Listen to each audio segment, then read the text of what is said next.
Sir ఇప్పుడు road మీద తిరుగుతున్న ప్రతి ఒక్కళ్ళు రూపాయి గురించి రూపాయి సంపాదించుకోవడం కోసమే తిరుగుతున్నారండి. ఆ రూపాయిని సంపాదించుకుంటుంది కానీ రూపాయిని మనిషి సంపాదించే రేంజ్ ఈ రోజున మనం చూస్తున్నట్టయితే వీళ్ళు రకరకాల మనుషులు ఉన్నారు ఇక్కడ. ఇప్పుడు మనకి ఈ కులమత గొడవలు ఇలాంటివి కూడా ఎలా అంటే ఇప్పుడు ఇదే భూప్రపంచం మీద పక్షులు బతుకుతున్నాయి, కీటకాలు బతుకుతున్నాయి, క్రిమి కీటకాలు అన్నీ. కానీ మనం వీళ్ళతో కలుపుకుని మనం మాట్లాడుతున్నాం. ఇప్పుడు మీతో మాట్లాడుతున్న మాట కూడా ఎంతమంది చూస్తారు, దీనికి ఎంతమంది రెస్పాన్స్ అవుతారు ఏంటనేది మనకు పూర్తిగా ఐడియా లేదు. కానీ మన వాళ్ళందరూ నేను చెప్పేది ఏంటంటే ప్రకృతి పరంగా సరే వాళ్ళ రోజు మేము ఉండొచ్చు, లేకపోతే రోజున పోవచ్చు, ఏమో తెలియదు. మొన్న లాస్ట్ టైము ఇది ఫ్లడ్ వచ్చినప్పుడు మేము ఇక్కడ అంటే మాకు ఈత కూడా రాదు.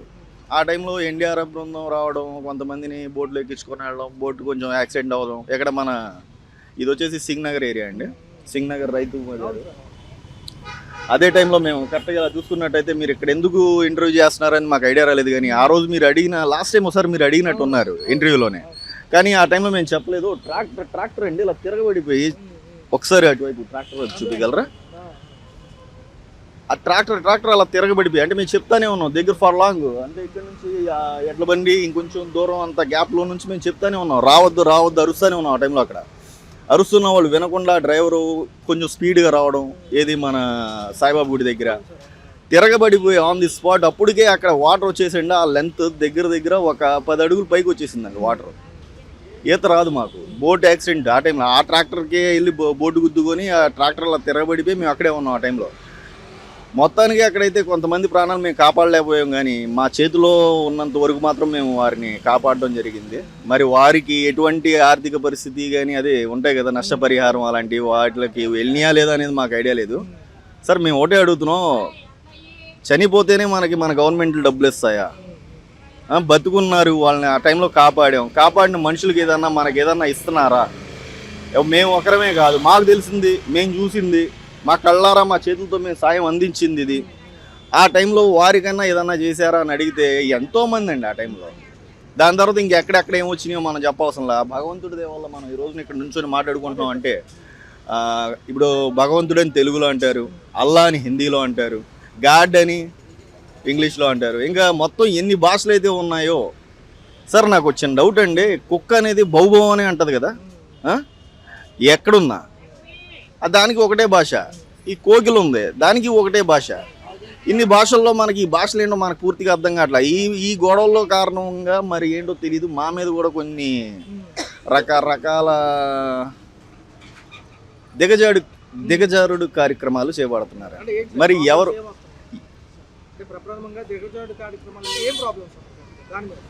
సార్ ఇప్పుడు రోడ్డు మీద మేము వెళ్తుంటామండి, మాకు తెలీదు, మా పని మేము చేసుకుంటూ వెళ్తూనే ఉంటాం. లాస్ట్ టైం నేను ఇంటర్వ్యూ ఇచ్చినప్పుడు కూడా మన జనసేన ఒక చిన్న ఆ టైంలో అంటే మన సింగ్ నగర్ పెట్రోల్ బంక్ ఆపోజిట్లో ఇచ్చామండి. ఇచ్చినప్పుడు ఆ టైంలో మెడ దాకా వాటర్ వచ్చినా మేము ముందుకు వెళ్ళాము. కానీ మాకు ఏ నాయకుల దగ్గర నుంచి కానీ ఏ ఇతర ఉన్నాయి కదా, మేము పెద్దగా చదువుకోలేదండి. కానీ మీతో మాట్లాడగలుగుతున్నాం అంటే మీలాంటి వారు అంటే హ్యాట్స్ ఆఫ్ టు యూ. అవునండి, దానికి తోడు ఇంకా మాకు రకరకాల ఇవి ఉన్నాయండి ఇక్కడ. ఈ అంటే బ్లాక్ నడుస్తూ ఉంటుంది ఇక్కడ, డ్రగ్స్ అని కుర్రోళ్ళు అందరూ చాలా ఇదిగా ఉన్నారు. అంటే నువ్వు ఎందుకు రికార్డ్ చేస్తున్నావు? వాళ్ళ గురించి మాట్లాడుతున్నావు, వాళ్ళు చనిపోయారు, వాళ్ళ గురించి మాట్లాడినా మా సెల్ ఫోన్స్ మీరు ఎందుకు లాక్కుంటున్నారు? పవన్ కళ్యాణ్ గారు చెప్పినట్టయితే మీ ఫేస్బుక్లే మా న్యూస్ ఛానల్స్ అన్నారండి. ఇప్పటికి మా దగ్గరికి ఏ ఛానల్ నుంచి ఎవరు వచ్చి మా దగ్గర అందుకేనండి ఇప్పుడు దాకా ఎవరు మమ్మల్ని ఏ క్వశ్చన్స్ అడగలేదు, ఏమీ చేయలేదు. ఏదో మాకు పిచ్ అని చెప్పి వదిలేస్తున్నారు. అంటే ఇప్పుడు ఆయన కూడా పవన్ కళ్యాణ్ గారి కాన్సెప్ట్ వచ్చింది కాబట్టి నిజంగా ఆయన నిబద్ధత గల వ్యక్తి అని, ఎందుకంటే నాకు పదవక్కర్లేదు నేను అన్నీ చేస్తానంటున్నారు కదా, మరి ఎందుకు నిజమైన అంశాలు ఎందుకు తొక్కేస్తున్నారు? పదవి రాగానే పదవిలో ఉన్న మనిషి పదవిని కరెక్ట్గా సద్వినియోగం చేస్తేనే కదండి వాళ్ళ ప్రాబ్లమ్స్ ఏర్పడుతున్నాయి. ఇక్కడ బెదిరిస్తున్నారు అని అర్థం అవ్వట్లేదండి. సరే వాళ్ళు బెదిరిస్తున్నారు, మేము ఏమైనా భయపడుతున్నామండి? ఇంకా ముందుకే వెళ్తున్నాం. సరే కుక్కలు రావండి ముందుకి, పందులు కుక్కలు రావు డైరెక్ట్గా. 10 మందిని పంపించి 10 మంది చుట్టుపక్కల, ఇప్పుడు నేను ఇక్కడ నడుస్తూ ఉంటాను, నీతో మాట్లాడుతూనే ఉంటా, కానీ ఈ గ్యాప్లో ఏం జరిగిద్దో ఏంటనేది తెలియదు. చూడండి ఒకసారి చుట్టుపక్కల, ఒకసారి సరౌండింగ్స్ చూడండి. కొంతమంది స్టేట్లో ఎలా మెయిన్ పాయింట్ స్టేట్లో అసలు ఇబ్బందికర అంశాలు ఏమున్నాయి సార్ ఆయన పని మేము ఒకటి చెప్తామండి, పవన్ కళ్యాణ్ గారి పనిని పవన్ కళ్యాణ్ గారిని గట్టిగా కరెక్ట్గా ఆయన చేసుకొని ఇస్తే ఇంకా ఇంకా మెరుగుదిద్దే కార్యక్రమాలు చేయబడతారండి ఆయన. ఇంకా మనకు పూర్తిగా చెప్తున్నట్టయితే ఇప్పటికి మనం అధికారంలోకి వచ్చి ఎన్నేళ్ళు అవుతుందండి? 18 నెలలు. నా దృష్టిలో అధికారంలోకి వచ్చిన తర్వాత నా అంచనా ప్రకారం అండి ఒక 2 years పక్కన పెట్టేస్తారండి. ఎందుకంటే ఈ అధికారంలో ఈ గొడవలు పవర్లో ఉన్నప్పుడు ఎవరిని ఏమనరండి. పవర్లోని దిగిపోయిన తర్వాత ఎవరెవరిని అని దృష్టిలో పెట్టుకొని ఒక్కొక్కరిని వేటాడుతున్నట్టు వీళ్ళల్లోనే వీళ్ళకి కొన్ని ఆర్మీలు అంటున్నారు, కొంతమంది రౌడీ షీటర్లు అంటున్నారు, కొంతమంది ఏమేమో మాకు పూర్తి డీటెయిల్స్ ఐడియా లేదు. కానీ ఎవరన్నా ముందుకు వచ్చి మాట్లాడతారా అంటే సరే సార్ ఇప్పుడు మీతో మాట్లాడుతున్నాను, ఇంత మాట్లాడిన తర్వాత సీఏ గారు వస్తారండి. ఏ సీఏ గారు అంటే ఏ సీఏ గారు అని చేసుకోవడానికి లేదు, మన విజయవాడ సిటీలో సీఏ గారు అనుకోండి, మాట్లాడదాం. సరే ఏం మాట్లాడతారండి? సెల్ ఫోన్లేమో వాళ్ళ చేత లాగించుకుంటారు. సీఏ గారి దగ్గరికి వెళ్ళండి, లేదా అక్కడికి వెళ్ళండి, వాళ్ళని అడగండి, వీళ్ళని అడగండి, మా బళ్ళు లాక్కుంటారు, మా పనులు మమ్మల్ని చేసుకునేవరా. అంటే సార్ మరి త్వరలో స్థానిక ఎన్నికలు ఉన్నాయి, ప్రజలందరూ చూస్తున్నారు, ఇలాంటి సమస్యలు కూడా చాలా మంది ఉంటాయి కాబట్టి ఎలా ఉంటుంది, ఏది ఎలా ఉంటుంది? అంటే మున్సిపాలిటీ ఎన్నికలు ఉన్నాయి ఒక పక్క, ఇటు పక్క చూసుకుంటే గ్రామ పంచాయతీ ఎలక్షన్స్ ఉన్నాయి కాబట్టి ప్రజలు కూడా ఈ 18 నెలలు చూశారు కాబట్టి వాళ్ళు పేరీలు వేసుకుంటారు కాబట్టి మంచి చెడ్డకి సంబంధించి ఎలా ఉండబోతుందండి? మున్సిపాలిటీ వాళ్ళందరికీ నా పాదాభివందనం అండి. వాళ్ళు చేసే పని మార్నింగే 5-3 నుంచి స్టార్ట్ అయిపోద్ది అనుకుంటా అండి. ఆ టైంలో నైట్ అంతా మొత్తం క్లియర్ చేసేస్తారు. దాని తర్వాత మళ్ళీ జనాలు ఇప్పుడు చూడండి, మళ్ళీ ఇప్పుడు క్లియర్గా ఉన్నట్టు ఉంటుంది.